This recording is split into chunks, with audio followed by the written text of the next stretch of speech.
AR முருகதாஸோட இயக்கத்தில் சமீபத்தில் வெளியான திரைப்படம் மதராசி.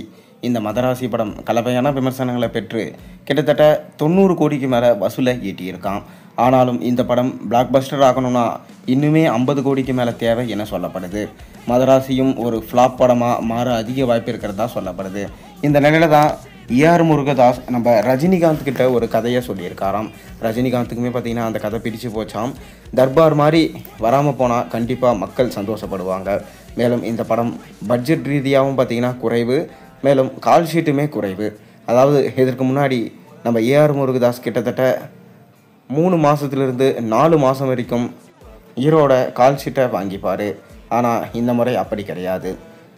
கரெக்டாக பிளான் பண்ணி ரஜினியோட கால் ஷீட் வெறும் 25 நாட்கள் தான் வாங்க போகிறாராம். அந்த 25 நாட்களுக்குள்ளேயே பார்த்திங்கன்னா ரஜினியை வச்சு முழுசாக படத்தை மேக் பண்ண போகிறாரு. இந்த தடவை தர்பாரில் விட்டதை கண்டிப்பாக பிடிச்சிடுவேன் என ஏஆர் முருகதாஸ் சொல்லியிருக்காரு. தான் ஏஆர் முருகதாஸ் துப்பாக்கி அளவுக்கு கஜினி அளவுக்கு ஒரு படத்தை உருவாக்க முடியலனாலும் கண்டிப்பாக இம்முறை வெற்றி என்பார் அவர் கையில் இருக்குது என்பது நிச்சயமாக நம்ம சொல்லலாம். காரணம் பார்த்திங்கன்னா ஏஆர் முருகதாஸ் இப்போ எடுத்திருந்த மதராசிலே துப்பாக்கி அளவுக்கு கொண்டு வரணும்னு நினச்சிருக்காரு.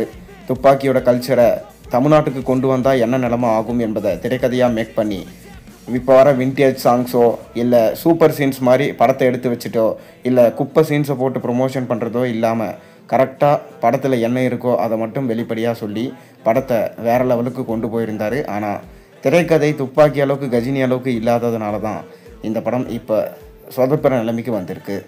நம்ம சிவகார்த்திகேயனுக்குமே என்ன நிலைமை ஆகும் என்பது தெரியலை. அதை தொடர்ந்து ரஜினிகிட்ட அவர் கதை சொன்னது ரஜினிக்கு ரொம்பவே பிடிச்சு போச்சாம்.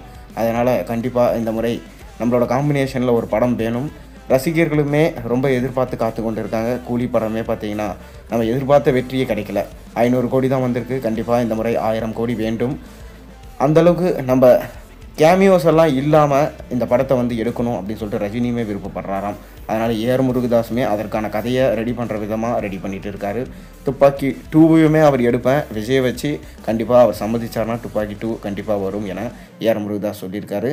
கூடிய விரைவிலே இதற்கான வேலைகள் ஸ்டார்ட் பண்ண போகிறாங்க. நீங்கள் என்ன நினைக்கிறீங்க? ரஜினி மற்றும் ஏஆர் முருகதாஸ் மீண்டும் காம்பினேஷனில் படம் எடுத்தால் நல்லா இருக்குமா நல்லா இருக்காதா? உங்கள் கருத்துக்களை மறக்காமல் கீழே கமெண்ட்டில் சொல்லுங்கள்.